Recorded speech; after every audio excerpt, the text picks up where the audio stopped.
Hello everyone, నేను మీ Rajeshwari. Welcome to our channel. ఇవాల్టి వీడియోలో మన స్పెషల్ వచ్చేసి పెళ్లి భోజనాల్లో వడ్డించే గుమగుమలాడే సాంబార్ని ఇంట్లోనే చాలా రుచిగా ఎలా చేసుకోవాలో చూపిస్తానండి. ఈ సాంబార్లోకి ఒక పొడిని తయారు చేసి చూపిస్తున్నానండి. ఈ పొడి వేసి సాంబార్ పెట్టారంటే రుచి అనేది మామూలుగా ఉండదండి. మళ్ళీ మళ్ళీ ఇలాగే చేసుకొని తింటారు, అంత కమ్మగా ఉంటుందన్నమాట. మరి ఇంకెందుకు ఆలస్యం, లేట్ చేయకుండా రెసిపీలోకి వెళ్దాం. ఫస్ట్ అయితే సాంబార్ తయారు చేసుకోవడానికి పప్పును ఉడికించుకుందామండి. దానికోసంగా ఒక కుక్కర్ గిన్నెలోకి 1 కప్పు దాకా కందిపప్పు వేసుకొని వాటర్ వేసేసుకొని ఈ కందిపప్పుని 2-3 సార్లు శుభ్రంగా క్లీన్ చేసుకోండి. ఇలా క్లీన్ చేసుకున్న కందిపప్పులోకి మనం ఏ కప్పుతో అయితే పప్పు తీసుకున్నామో అదే కప్పుతో 2 కప్పుల దాకా వాటర్ వేసుకోండి.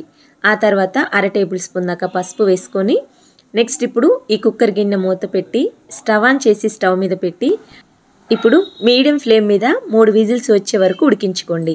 ఈ పప్పు ఉడికేలోపు మనం ఈ సాంబార్లోకి పొడిని తయారు చేసుకుందామండి.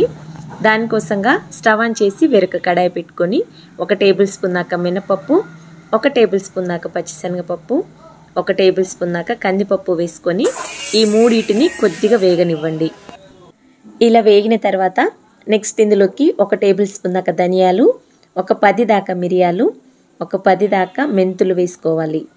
ఆ తర్వాత 1/2 టేబుల్ స్పూన్ దాకా జీలకర్ర, కొద్దిగా కరివేపాకు వేసుకొని వీటన్నిటిని కూడా లో ఫ్లేమ్ మీద దోరగా వేగి మంచి సువాసన వచ్చే వరకు వేపుకోవాలి.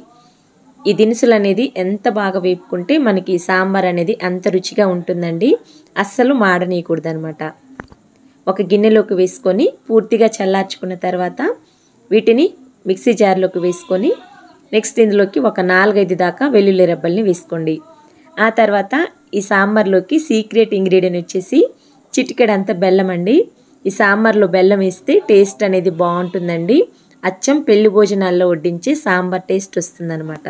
ఇప్పుడు వీటన్నిటిని కూడా మెత్తగా ఇలా పౌడర్గా అయ్యేంత వరకు గ్రైండ్ చేసుకున్నట్లయితే మనకి సాంబార్ పొడి తయారైందండి. ఈ పొడిని పక్కన పెట్టేసుకొని ఇప్పుడు 3 విజిల్స్ వచ్చి ప్రెషర్ అంతా పోయిన తర్వాత మూత తీసి చూస్తే మనకి కందిపప్పు అనేది సాఫ్ట్గా ఉడికిపోయి ఉంటుందండి.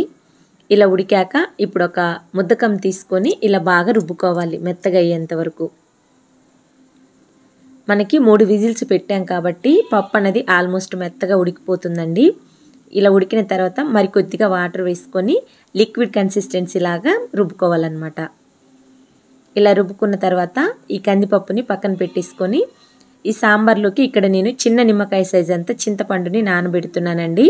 ఈ సాంబార్లో నేను మామిడికాయ వేస్తున్నాను కాబట్టి చింతపండు అనేది కొద్దిగా తక్కువ వేసానండి. మీ దగ్గర మామిడికాయ లేనట్లయితే పెద్ద నిమ్మకాయ సైజ్ అంతా చింతపండుని నానబెట్టుకోండి. ఇప్పుడు సాంబార్లోకి కావాల్సినవన్నీ రెడీగా పక్కన పెట్టుకున్నాం కదండి. ఇప్పుడు సాంబార్ని అయితే ఎలా చేసుకోవాలో చూద్దాం. స్టవ్ ఆన్ చేసి ఒక గిన్నె పెట్టుకొని ఆయిల్ సరిపడా వేసుకోండి. ఆయిల్ హీట్ అయిన తర్వాత నెక్స్ట్ ఇందులోకి ఒక ఎండుమిరపకాయని తుంచి వేస్తున్నానండి. నెక్స్ట్ ఇందులోకి 1 టేబుల్ స్పూన్ దాకా తాలింపు గింజల్ని వేసుకోండి. ఆ తర్వాత 1 కప్పు దాకా కొంచెం పెద్ద పెద్ద ముక్కలుగా కట్ చేసుకున్నటువంటి ఉల్లిపాయలని వేసుకోండి. ఆ తర్వాత కొద్దిగా కరివేపాకు, 5-6 పచ్చిమిర్చి చీలికల్ని వేసుకొని ఈ ఉల్లిపాయల్ని కొంచెం లైట్ షేడ్గా వచ్చే వరకు వేపుకోండి. ఎక్కువ వేపాల్సిన అవసరం లేదు.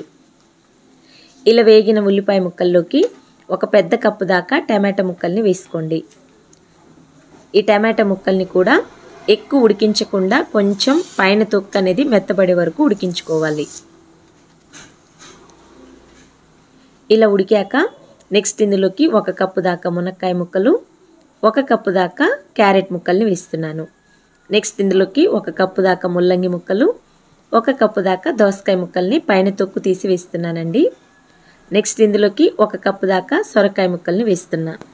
నెక్స్ట్ ఇందులోకి 1 కప్పు దాకా మామిడికాయ ముక్కలు, కొద్దిగా బెండకాయ ముక్కలు, 1 కప్పు దాకా వంకాయ ముక్కల్ని వేసుకోవాలి. ఆ తర్వాత రుచికి సరిపడా ఉప్పు, 1 టేబుల్ స్పూన్ దాకా పసుపు వేసుకోండి. నెక్స్ట్ ఇందులోకి నేను 2 టేబుల్ స్పూన్ల దాకా కారం వేస్తున్నానండి. మీరు ఎంత తినగలరో దానికి సరిపడా కారాన్ని వేసుకోండి. ఆ తర్వాత 1/2 టేబుల్ స్పూన్ దాకా ఇంగువ పొడిని స్ప్రింకిల్ చేసుకోవాలండి, ఫ్లేవర్ బాగుంటుంది. ఇప్పుడు అంతా కలిసేలాగా ఒకసారి బాగా కలుపుకోవాలండి. ఈ సాంబార్లోకి వెజిటేబుల్స్ అనేది మీ ఇష్టం అండి, మీకు నచ్చిన వెజిటేబుల్స్ని వేసుకోవచ్చు. ఈ కూరగాయ ముక్కలన్నీ 1 నిమిషం మగ్గిన తర్వాత నెక్స్ట్ ఇందులోకి మనం నానబెట్టుకున్న చింతపండు నుంచి వచ్చిన గుజ్జుని వేసుకోండి. ఆ తర్వాత ఇక్కడ నేను 2 లీటర్ల వరకు నీళ్ళు పోస్తున్నానండి. 1 కప్పు కందిపప్పుకి. వాటర్ వేసిన తర్వాత అంతా కలిసేటట్లుగా ఒకసారి బాగా కలుపుకోండి. ఇలా కలుపుకున్న తర్వాత మూత పెట్టి మీడియం ఫ్లేమ్ మీద ఒక 5 నిమిషాల వరకు ఉడికించుకోవాలండి. 5 నిమిషాల తర్వాత మూత తీసి చూస్తే మనం వేసుకున్న కూరగాయ ముక్కలన్నీ సాఫ్ట్గా ఉడుకుతాయండి. ఇలా ఉడికిన తర్వాత నెక్స్ట్ ఇందులోకి మనం రుబ్బి పక్కన పెట్టుకున్నటువంటి పప్పును వేసుకోండి. పప్పు వేసుకున్న తర్వాత నెక్స్ట్ ఇందులోకి మనం తయారు చేసుకున్నటువంటి సాంబార్ మసాలాని 2 టేబుల్ స్పూన్ల దాకా వేసుకోవాలి. ఇప్పుడు అంతా కలిసేలాగా మరొకసారి బాగా కలుపుకోండి నిదానంగా. ఇలా కలుపుకున్న తర్వాత ఒకసారి ఉప్పు సరిపోయిందో లేదో ఇదే స్టేజ్లో చెక్ చేసుకొని, సరిపోకపోతే రుచికి సరిపడా ఉప్పును కూడా వేసుకొని నిదానంగా మిక్స్ చేసుకోవాలండి. ఎక్కువ కలుపుకుంటే ముక్కలు అనేది చిదిరైపోతాయి అన్నమాట. ఇప్పుడు సాంబార్ అనేది ఇలా తెరులుతున్నప్పుడు ఫైనల్గా సన్నగా కట్ చేసిన కొత్తిమీర తరుగు వేసుకొని స్టవ్ ఆఫ్ చేసుకున్నట్లయితే ఎంతో టేస్టీగా ఉండే గుమగుమలాడే సాంబార్ తయారైందండి. అన్నీ ఒకేసారి వేసి సాంబార్ పెట్టడం కన్నా ఇలా ఒకదాని తర్వాత ఒకటి వేసి సాంబార్ పెడితే రుచి అనేది అద్దిరిపోద్దండి. ఈ ప్రాసెస్లో ఒక్కసారి మీరు ట్రై చేయండి, మీకు డెఫినెట్గా నచ్చి తీరుతుంది. ఇలా తయారు చేసుకున్న సాంబార్ అన్నంలోకి కానీ ఇడ్లీలోకి కానీ బెస్ట్ కాంబినేషన్ అండి. ఇలాంటి టేస్టీ వెరైటీ హెల్దీ రెసిపీస్ కోసం మన రాజీ సోమ్లి కిచెన్ని సబ్స్క్రైబ్ చేసుకొని ఈ వీడియో నచ్చితే ఓ లైక్ చేసి మీ ఫ్రెండ్స్కి రిలేటివ్స్కి షేర్ చేయండి. Thank you for watching.